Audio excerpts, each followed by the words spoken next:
On est parti. Bonjour Philippe Rouche. Enchanté, bonjour. Eh ben, on est très content de t'accueillir, on se tutoie, hein, Ouais, ça va être plus simple. Et d'ailleurs pour la vidéo on va enlever le badge, c'est plus sympa, c'est plus sexy. Hop là, voilà. Et donc alors on va évoquer avec toi cette recherche autour de la chaussure, parce que voilà, la chaussure c'est l'essentiel pour un sportif dans de très nombreux sports, pas seulement l'athlétisme, pas seulement les sports où on court beaucoup, type sport collectif, rugby, etc. Tous les sportifs ont besoin de bonnes chaussures. Et ça a été un peu je sais pas, comment est née cette recherche d'ailleurs? La recherche, elle est venue de la collaboration avec le docteur Sylvain Blanchard du Racing 92, qui a essayé de nous poser la question quelles seraient les meilleures chaussures à utiliser sur une surface un peu particulière, puisque le Racing joue sur une surface synthétique et était le premier club en top 14 à jouer sur une surface synthétique. Et le médecin nous a dit, voilà, je veux surtout pas mettre les sportifs dans une situation qui soit dangereuse pour la santé.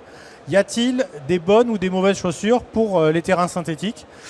Le travail est parti de là, et comme on avait une expérience sur l'analyse biomécanique de la performance dans le rugby que je vais vous montrer dans pas longtemps, de là est venue une collaboration via M-Valor, qui sont présents, donc je remercie énormément, et via l'Institut Carnoir, dont vous verrez un des dispositifs, puisqu'on va se servir d'un bras robotisé pour simuler à l'échelle 1, c'est-à-dire avec le vrai niveau de vitesse et le vrai niveau de force, les cadrages de débordement des rugbymen pour pouvoir tester toutes les configurations possibles et inimaginables. Donc voilà d'où c'est venu. On imagine c'est un des tests les plus extrêmes. Les rugbyman, je pense que c'est un.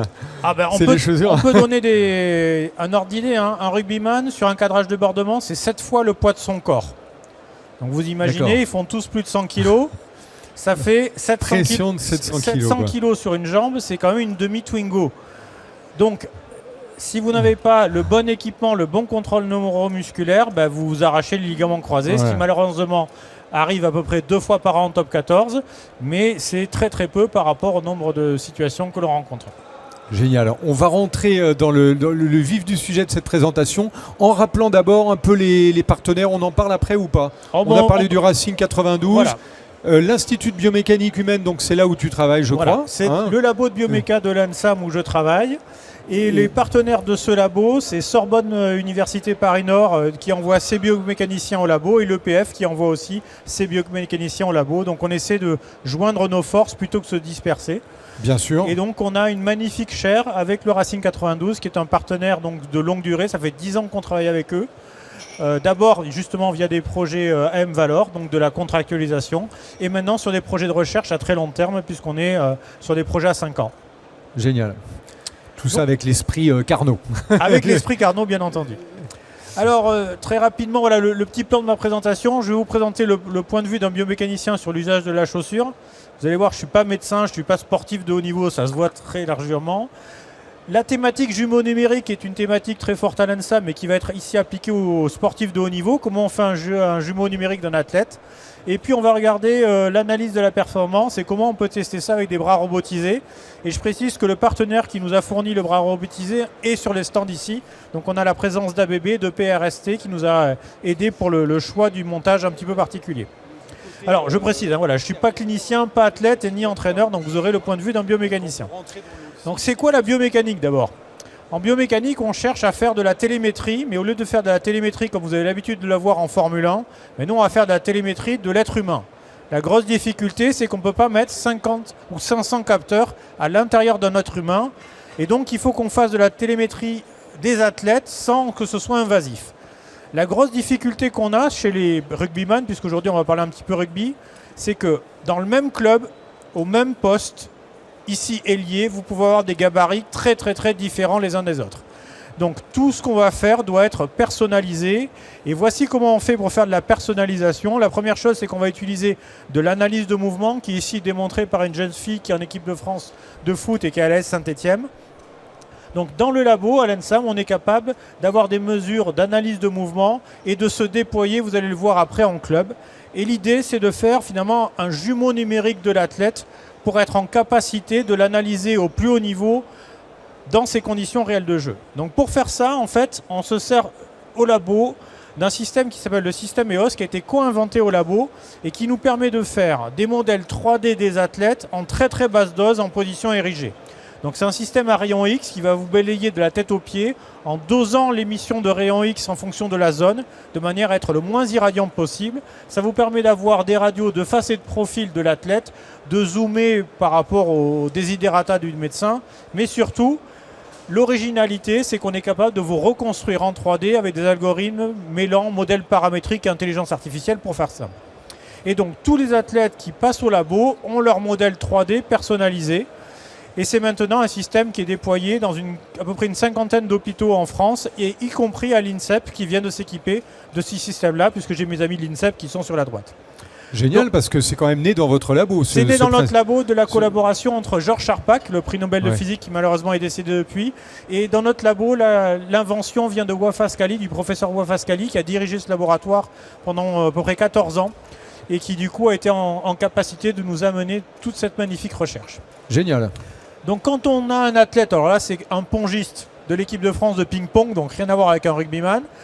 L'idée c'est d'être en capacité de mesurer son mouvement sur mesure, donc on le décompose en un certain nombre de segments qu'on va du coup mesurer via un système d'analyse de mouvement. Je vous présenterai 2 systèmes différents par la suite. On lui fait son modèle 3D et à la fin on est capable d'avoir finalement l'animation de son avatar 3D venu de son modèle personnalisé, et personne au monde n'est capable de faire ça. On a vraiment une innovation qui est très très importante et qui est utilisée dans de très nombreuses fédérations et de très nombreux clubs pro. Et avec tous les prolongements possibles, ce que tu évoquais, pour la santé, pour les hôpitaux, on a un champ après d'application et d'usage très, très large. Typiquement, ce qu'on fait, puisqu'on va en discuter après avec d'autres partenaires qui viennent, c'est qu'on suit les équipes. Parce que quand vous faites un sport de haut niveau dans un club professionnel, vous pratiquez votre sport entre 4 et 5 heures par jour. Et forcément, cette pratique, elle a une influence sur votre squelette. Et donc, comment on contrôle l'entraînement, le niveau d'entraînement, la façon dont votre squelette va réagir, l'évolution de votre musculature, tout ça, typiquement, c'est des choses qu'on essaie de screener avec le système EOS. Génial. Alors, comment être en capacité d'avoir déjà un regard sur l'influence des terrains? Donc ça, c'est la première manip qu'on a faite à partir de 2012. On nous a dit, voilà, quelle est l'influence d'un terrain naturel, d'un terrain synthétique ou d'un terrain hybride? Donc on a fait un magnifique projet avec une start-up française qui s'appelle Natural Grass, où on a construit des pistes d'athlétisme, mais fait en terrain, avec toutes les règles en vigueur, les épaisseurs de substrat, les mêmes que celles qui sont utilisées au Stade de France ou qui sont utilisées dans tous les sports professionnels. Donc c'est une serre qui est équipée d'un système d'arrosage automatique, de luminothérapie, et sur lesquels on va faire de la captation de mouvement. Alors vous voyez, ça nous a pris 9 mois de le faire. C'est un projet d'étudiants aux arts et métiers. Donc si vous voulez faire des projets marrants et ambitieux, venez chez nous. Vous verrez typiquement le genre de projet qu'on fait. Donc ça, c'est un étudiant qui a géré ce projet-là.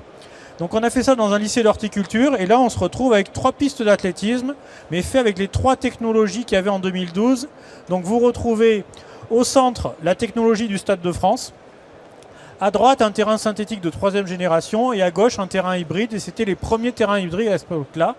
On est capable d'équiper les terrains de capteurs cachés sous la pelouse. On équipe nos rugbyman des petits marqueurs qui vont nous permettre de mesurer leur mouvement. On leur fait des modèles personnalisés. On cache des plateformes de force sous la pelouse, ce qui fait qu'il y a un bac de pelouse de la même épaisseur.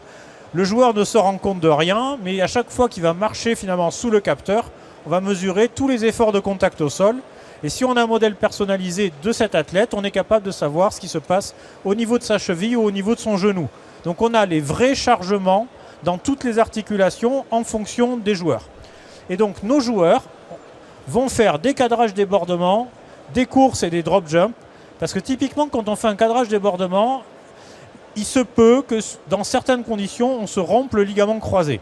Donc c'est une blessure que certains d'entre vous ont peut-être connue, qui est très préjudiciable pour les sportifs professionnels, parce que ça veut dire que pendant 6 mois, ils sont en dehors du club, et il y en a à peu près un tiers dont on sait qu'ils ne retrouveront jamais leur niveau initial. Donc c'est vraiment ce qu'on cherche à éviter. Donc vous voyez ici l'analyse du mouvement, ce qui nous a permis pour la première fois de démontrer au monde entier le niveau d'effort qu'étaient capables de générer les rugbyman sur ce genre d'appui. Donc retenez 7 fois le poids du corps, donc c'est des choses qui sont considérables. Et cette étude a permis de faire des... Alors on a utilisé 15 rugbyman le même jour avec le même équipement qui passaient d'une piste à l'autre de façon randomisée pour pouvoir avoir aucun biais. Et on a pu montrer de façon significative que typiquement la surface hybride qui était proposée par notre partenaire permettait par rapport à un terrain synthétique typiquement de baisser de 43% le niveau de chargement au niveau du genou ou de la cheville. Donc il y a des... C'est énorme. C'est énorme. Voilà. C'est énorme, 43%, c'est presque la moitié, quoi. C'est presque la moitié en moins. Ça ne veut pas dire, après, c'est un petit peu comme la vitesse. Le fait que vous rouliez plus vite, vous prenez plus de risques. Mais il y a des gens qui sont capables de rouler très vite. Mais par contre, si vous êtes en fin de match, que vous commencez à être fatigué, ce 43% en plus, il faut être capable de le gérer. Et certaines personnes le géreront plus ou moins bien. Et donc, est venue de là la collaboration avec le Racing 92 et son médecin qui vous prie de l'excuser. Il devait être avec nous aujourd'hui, mais il a une urgence médicale et du coup, il a dû se décommander au dernier moment. Donc, vous retrouvez la Paris Défense Arena, qui est le stade juste derrière la Défense, qu'utilise le Racing 92 et qui était le premier stade synthétique utilisé en top 14. Et l'idée qu'on a eue avec Sylvain, c'est de se dire, j'ai tout un tas de mouvements 3D de chaussures, de vrais rugbyman, en conditions réelles de jeu sur différentes surfaces, dont des surfaces synthétiques. Je vais donc les donner à reproduire un bras robotisé. Donc le bras robotisé a été justement financé par l'Institut Carnot-Art sur un magnifique projet qui nous permet maintenant de tester des chaussures, par exemple pour les fabricants français, d'un grand distributeur que vous connaissez tous et dont je tairai le nom. Mais du coup, on est capable maintenant d'aider l'industrie française à développer ses produits en étant en capacité de simuler du coup différents types de sports. Donc notre bras robotisé reproduit des mouvements de sportifs de notre base de données. Alors vous allez voir ce que ça donne typiquement. Vous avez ici la simulation de la course, du cadrage et de la poussée en mêlée. Alors c'est en mode slow motion pour que vous puissiez voir quelque chose. Mais vous avez tout le déroulé du pied avec les vraies cinématiques, les vrais niveaux d'effort et les vraies temporalités. Et donc ce que font les équipes, c'est qu'elles nous achètent tout un tas de chaussures. Donc très régulièrement, au comptoir des arts et métiers, je reçois des paquets entiers de chaussures de sport. Les agents à la loge me regardent bizarrement. Et du coup, on n'utilise que les pieds droits, donc je pourrais leur donner les pieds gauches. Mais voilà. Et donc on teste toutes les chaussures très régulièrement pour tous les clubs pour être en capacité de les tester et de les différencier. Et sur le même geste, on a des différences hallucinantes sur le niveau de grippe, sur le niveau d'amorti, sur le niveau de rigidité. Et du coup, on essaie de caractériser ces chaussures en fonction de notre moyen d'essai qui est un petit peu original. Donc c'est un système d'essai dédié à la reproduction du geste sportif. Et du coup, après, il y a une association entre des chaussures et des types de revêtements, des types de sols. Parce que vous vous rendez compte que, sur ce sol-là, cette chaussure-là, c'était le but de la recherche au départ. Exactement. Donc là, typiquement, c'est le sol qui est le sol du Racing 92. Et on a des bacs de sol qui nous sont fournis par les fabricants. Maintenant, quand les clubs veulent s'équiper d'une nouvelle technologie, ils ont l'habitude de venir nous voir. Ils commandent des bacs avant même d'acheter le terrain pour qu'on puisse les tester et leur donner notre avis sur la chose. Typiquement, en 2031, il y a une nouvelle réglementation qui va arriver, qui va interdire l'usage des microplastiques pour le remplissage de ces pelouses synthétiques. Donc c'était fait avec des SBR, grosso modo, c'est des pneus recyclés. Mais pour des problèmes de diffusion des microparticules dans la nature, ces microplastiques vont être interdits en 2031. Et aujourd'hui, on vient de remporter un magnifique contrat avec World Rugby. La signature a eu lieu il y a 2 jours, donc vous voyez, c'est tout frais. Et on va tester tous les nouveaux composants biosourcés pour World Rugby pour faire évoluer ces technologies de manière à ce que les technologies soient biosourcées, soient biodégradables et qu'il n'y ait aucun problème de mouvement de particules dans les stades. Génial. Bravo. Donc ce truc-là, des bacs comme ça, on en a une vingtaine. Là, on va recevoir 15 bacs de World Rugby à partir du mois prochain. Et on va être amené à les tester de manière à pouvoir voir comment ils se comportent avec des conditions réelles de jeu qui n'ont rien à voir avec les tests qui sont faits par FIFA ou par World Rugby. Donc World Rugby va typiquement nous choisir les chaussures qu'ils aimeraient et qui sont représentatives de ce qui est utilisé aujourd'hui pour les avant, pour les arrières et puis des chaussures traditionnelles qu'on va retrouver dans les publications. Et on va voir ce que ça donne. Alors, juste en restant peut-être sur les chaussures, où on en parle maintenant des chaussures, là, ce qu'on évoquait tout à l'heure, les joueurs. Avec plaisir. Voilà, on a plein de chaussures différentes. On voit même les crampons sont très différents d'une chaussure à l'autre. Et il y a plein d'anecdotes en fait parce que vous travaillez forcément avec des grands sportifs. Quelques anecdotes sur les chaussures. Alors, quelques anecdotes sur les chaussures. Le monde du foot est déjà beaucoup plus compliqué que le monde du rugby parce qu'au foot, ils sont très sponsorisés. Dans leur contrat, malheureusement, ils ont obligation à porter la chaussure prescrite par l'équipementier. Pour toutes les grandes compétitions, les équipementiers sortent un nouveau modèle et le joueur doit utiliser le dernier modèle qui vient de sortir le jour même. Ça veut donc dire que si vous prenez les joueurs de l'équipe de France de foot, il y a plein de vidéos qui tournent sur YouTube, donc n'hésitez pas à aller les voir. Vous allez vous rendre compte que pour pouvoir les adapter à leurs pieds, alors qu'ils utilisent des chaussures neuves le jour de la finale, ils vont du coup les mettre dans des cantinières à 80 degrés pour les faire un peu fondre, pour les ramollir, pour pas qu'ils aient les pieds détruits au bout de 20 minutes. Ou alors ils vont dormir avec la nuit dans des bassines, enfin dans leur baignoire, pour adapter la chaussure. Donc on en est dans... Déjà, moi je savais pas que les joueurs de foot dormaient dans les baignoires. Ouais, bon, ils font plein de trucs bizarres. Voilà, mais ça, ils le font typiquement. Carrément. Donc il n'y a aucune rationalité sur la conception des chaussures de sport. Et même chez les meilleurs équipementiers, parce qu'en fait, comme ils changent de modèle tous les 3 mois, ils sont obligés d'inventer quelque chose de nouveau. Il n'y a pas de raison d'inventer quelque chose qui marche bien, quoi. Voilà.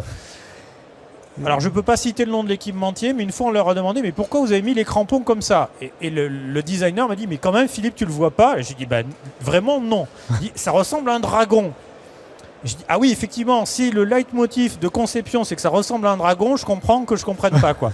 Voilà. Donc, l'idée, c'est maintenant de faire diffuser ces résultats pour qu'ils arrêtent de mettre les crampons à des endroits qui sont très dangereux pour le pied, qui ne correspondent pas aux zones anatomiques où il faudrait les placer.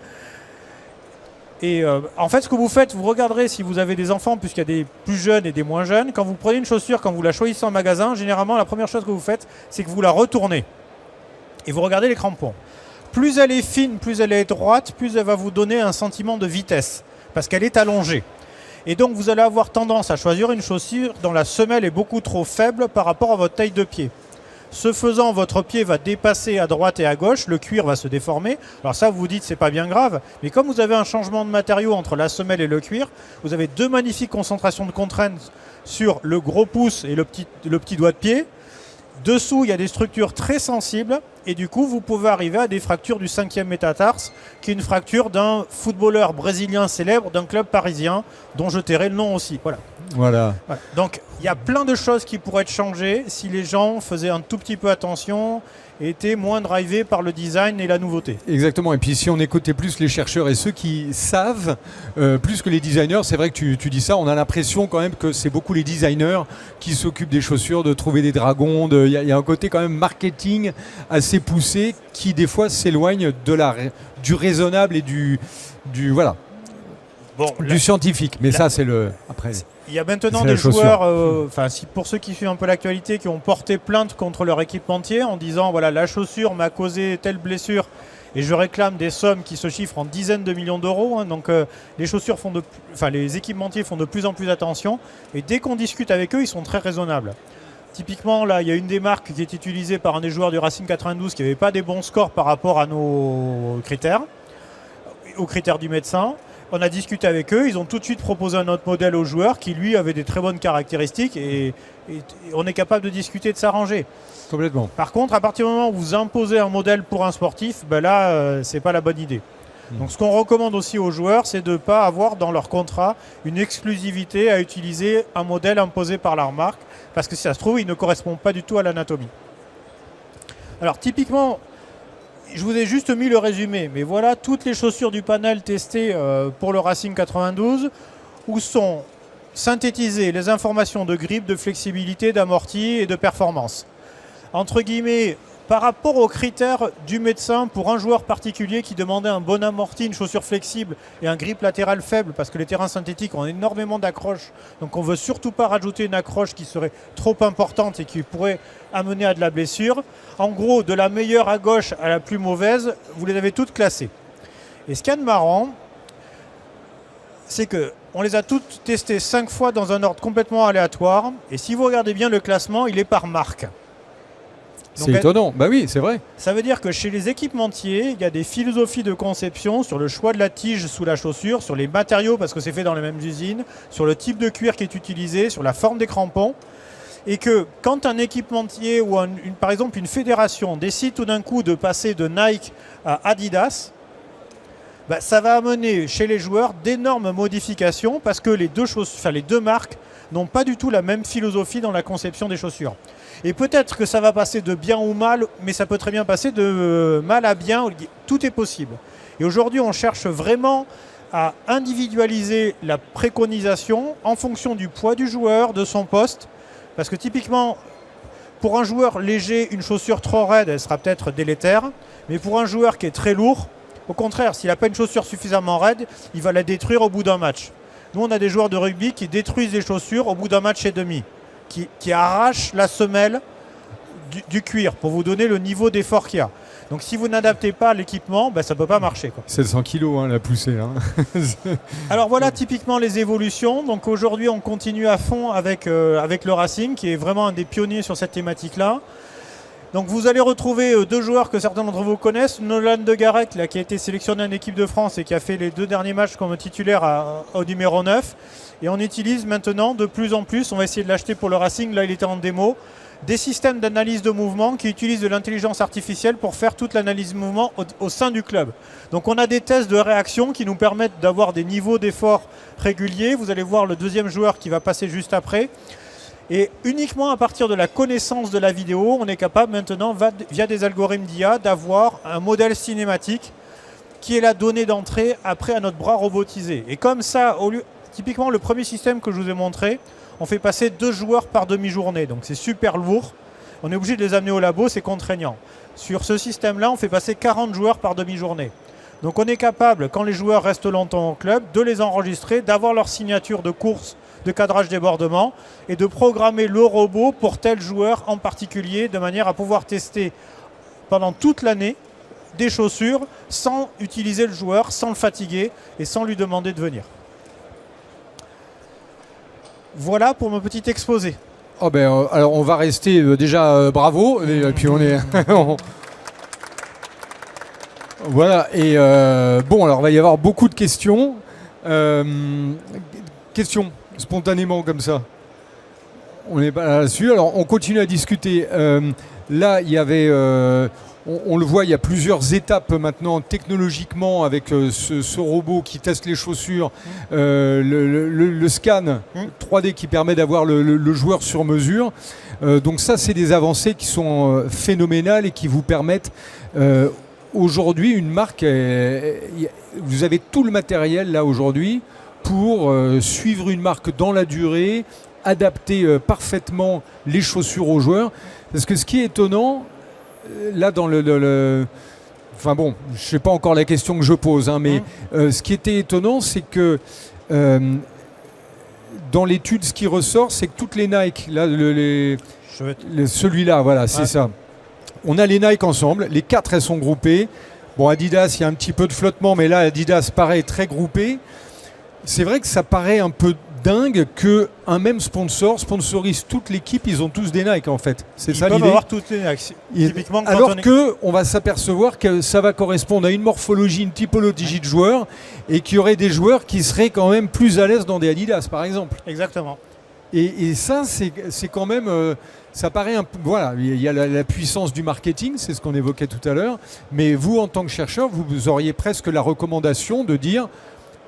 Pour chaque joueur, il y a une bonne chaussure. Donc, de toute façon, on le sait, les fédés qui prennent des contrats de sponsoring avec des marques, c'est arrivé, y compris aux Jeux Olympiques, qu'elles repeignent la chaussure. Donc ça peut être une Nike rebrandée en Adidas. Ah oui.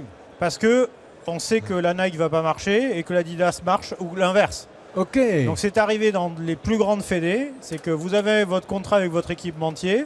Vous arrachez les petits logos là, vous repeignez 3 bandes blanches ou vous faites l'inverse.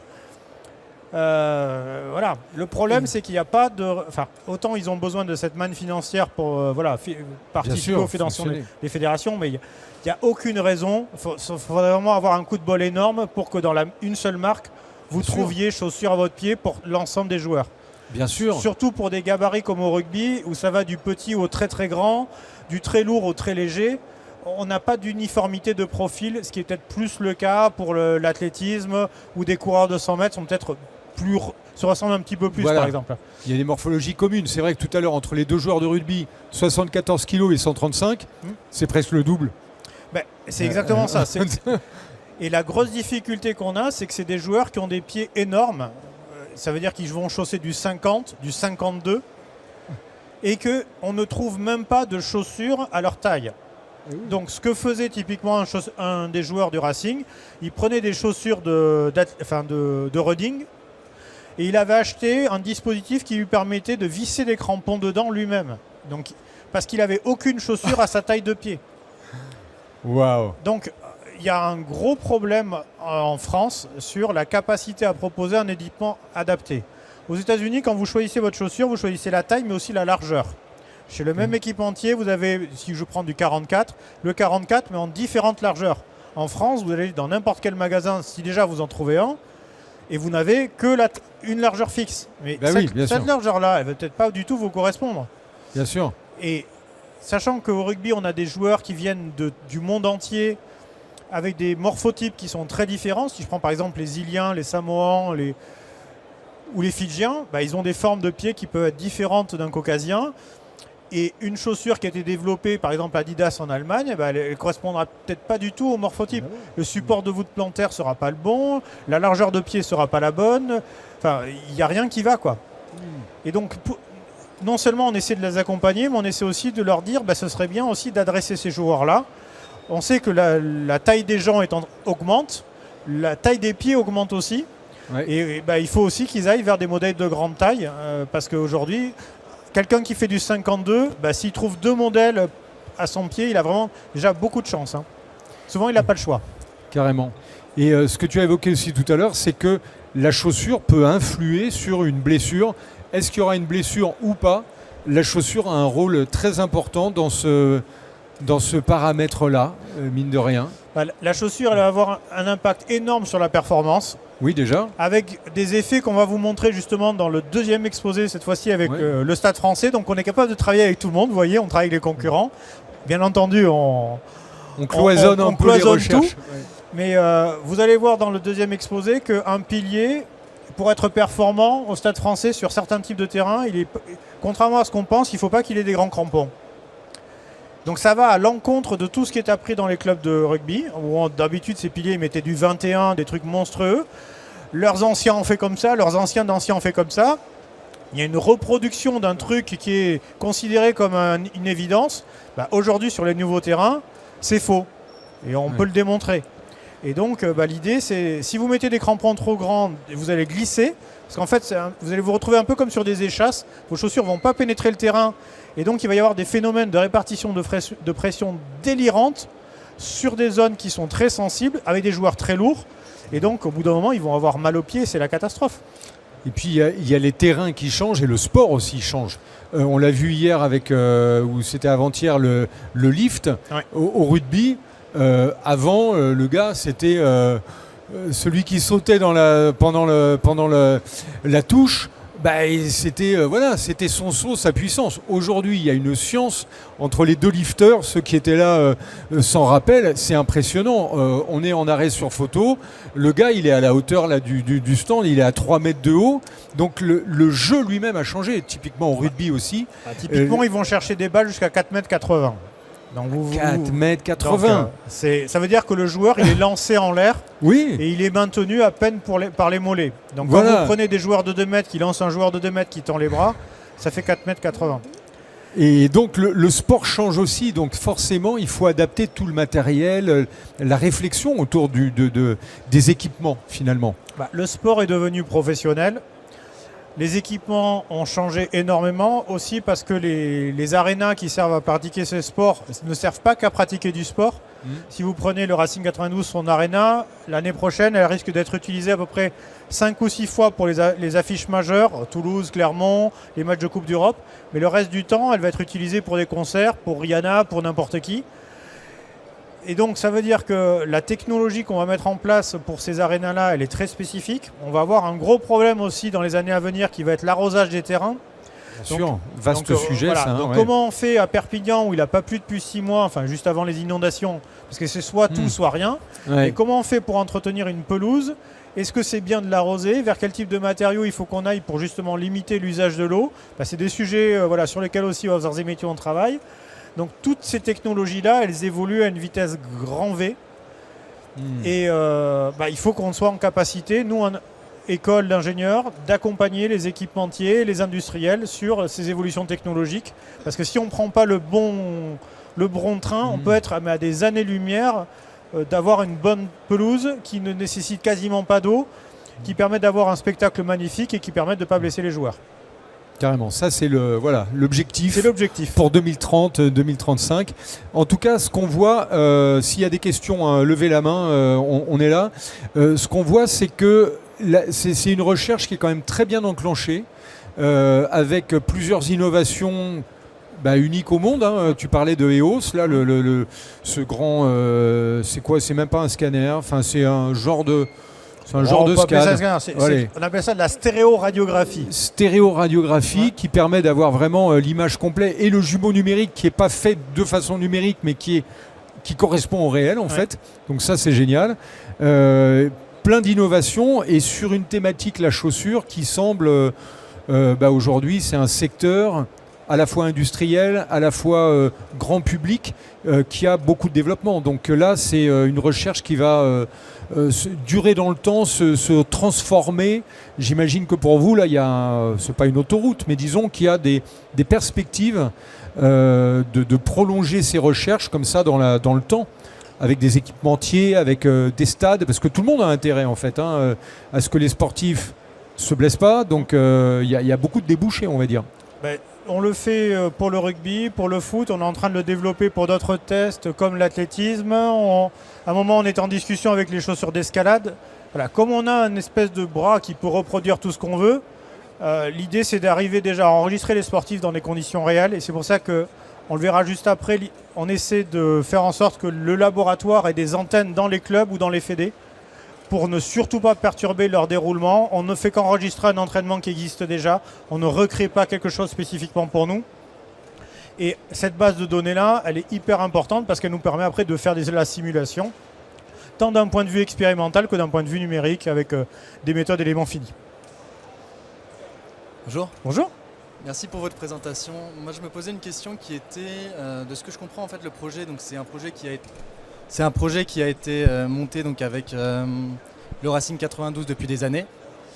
Et je me demandais en fait comment ça se fait que même aujourd'hui, après tout ce qui sort et toutes les recherches qu'on peut faire, les équipementiers continuent à proposer des chaussures qui sont un peu, on va dire, complètement à côté de la plaque, et que ce soit une demande directement du club pour les athlètes et qu'il n'y ait pas toute une recherche faite en amont avec les équipementiers directement pour proposer non pas une chaussure optimale, parce qu'on sait que effectivement ça va dépendre du besoin et de chaque athlète, mais quand même d'arrêter de proposer des chaussures aussi loin du besoin de l'athlète. C'est ça, exactement. Comment ça se fait qu'il n'y ait pas une demande directement des équipementiers à travailler avec des laboratoires de recherche dans de la conception, dans de la co-conception de ces équipements directement? Il y a des équipementiers qui commencent à faire la démarche. Donc le fameux équipementier français basé à Lille fait cette démarche-là. Voilà. Bon, on n'a pas dit son nom. Par D et qui finit par on, par exemple. Fait cette démarche-là, a fait tester ses chaussures et a des performances qui sont remarquables au vu des autres marques et en plus compte tenu du coût auquel ils les vendent. Donc il y a des équipementiers qui ont cette volonté d'axer maintenant leur communication sur cet argumentaire. Par contre, il y a d'autres équipementiers qui vont préférer de sponsoriser Messi ou Neymar et qui vont avoir un retour sur les réseaux sociaux sur le choix du joueur qui n'a aucune espèce de comment dirais-je de lien et surtout qui est 100 fois plus performant que ce qu'on pourrait dire. Demain, l'un des joueurs connus dit j'utilise cette chaussure-là, achetez la même, vous déclenchez, je ne dis pas 1 million de ventes, mais c'est quasiment ça. C'est des ventes qui vont se jouer en millions d'exemplaires. Bien sûr. Et ce sont les premiers influenceurs, les grands joueurs, les grands sportifs sont les premiers influenceurs. C'est eux qui ont amené tout ce qui était maillot. Il y a eu des vagues comme ça. Au niveau merchandising, c'est phénoménal, on va dire. Ça change tout. Et du coup, on essaie de les sensibiliser. Ces résultats-là, ils ont été présentés dans plusieurs commissions médicales, à la Fédé de foot, à la Fédé de rugby. Tous les grands médecins de tous les grands clubs en sont parfaitement au courant. Et commence à faire passer le message. Là, on est sur une génération, si je prends les Neymar, Messi, ces gens-là qui sont quand même maintenant en fin de carrière, qui ont complètement changé la façon dont les chaussures de sport sont vendues. Les nouvelles stars comprennent beaucoup plus l'intérêt de ces recherches que l'ancienne génération. Il y a des joueurs, voilà, on leur donnait la chaussure le jour même, ils la mettaient, ils s'en foutaient complètement, ils jouaient avec. Et en plus, ils sont tellement bons qu'ils sont capables de s'adapter. C'est ça qui est délirant. À la fin, ils vont sortir du match avec les pieds en sang en disant c'était de la merde. Mais ils ont bien joué. Mais ils ont bien joué, quoi. Voilà, et donc, voilà. Et plus vous êtes bon, et plus vous êtes en forme, et plus vous serez en capacité de vous adapter. Et à l'inverse, plus vous êtes fatigué et moins vous êtes en forme, moins vous vous adapterez et plus vous risquez de la blessure. Merci. On croise les doigts alors pour que ça continue d'évoluer dans ce sens-là.